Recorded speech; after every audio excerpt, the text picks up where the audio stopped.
হ্যাঁ, নির্বাচনের বিষয়টা তো খুবই গুরুত্বপূর্ণ। নির্বাচন অবশ্যই দরকার। যাকে খুশি তাকে চেয়ারম্যান বানাবে, তাকে মেয়র বানাবে, তাকে এভাবে করে টেনে নিবে। এই টেনে নেওয়ার যাতে সুযোগ না থাকে এজন্য স্থানীয় সরকার নির্বাচন অবশ্যই আগে দেওয়া দরকার।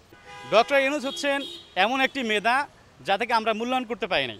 বহির্বিশ্ব তাকে পর্যাপ্ত মূল্যায়ন করেছেন এবং তাকে পাওয়ার জন্য তারা 12 মাসই অপেক্ষামান থাকে।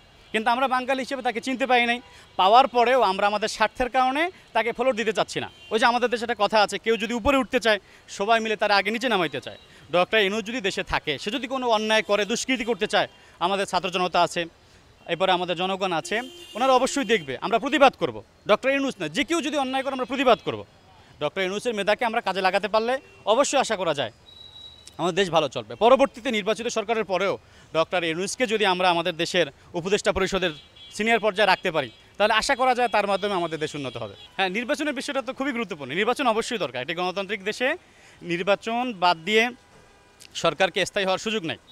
তবে এখন দেশের যে পরিস্থিতি আমরা দেখতে পাচ্ছি, এখন যদি আগে স্থানীয় সরকার নির্বাচন না দিয়ে নির্বাচন দিতে চায়, তাহলে পরে দেখা যাবে অবস্থাটা এমন হবে, পূর্বের ফ্যাসিবাদ সরকার যেভাবে তারা তাদের স্থানীয় মেম্বার, চেয়ারম্যান এবং জনপ্রতিনিধিদেরকে ব্যবহার করে তারা ক্ষমতায় গিয়েছে, ক্ষমতা যাওয়ার সিঁড়ি ব্যবহার করেছে, পরবর্তীতে এমনটাই হবে।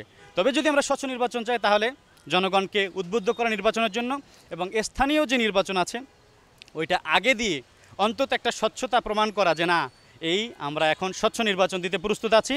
আমাদের স্থানীয় নির্বাচনে স্বচ্ছতা আমরা দেখাতে পেরেছি, জনগণ সক্রিয়ভাবে অংশগ্রহণ করেছে, যার যার অধিকার ব্যক্ত করতে পেরেছে, স্বাধীনভাবে ভোট দিতে পেরেছে, তারা তাদের মেম্বার, চেয়ারম্যান নির্বাচন করতে পেরেছে। তাহলে আমরা আশা রাখবো যে পরবর্তীতেও এদেশে সুষ্ঠু নির্বাচন আসবে। কিন্তু এখন যদি স্থানীয় সরকার নির্বাচন আগে না দেন, নির্বাচিত সরকারের অধীনে দেন, তাহলে তো আগের মতোই আবার যার যে খুশি মতো এমপি, মন্ত্রী তাদেরকে পুশিং দেবে, যাকে খুশি তাকে চেয়ারম্যান বানাবে, তাকে মেয়র বানাবে, তাকে এভাবে করে টেনে নিবে। এই টেনে নেওয়ার যাতে সুযোগ না থাকে এজন্য স্থানীয় সরকার নির্বাচন অবশ্যই আগে দেওয়া দরকার।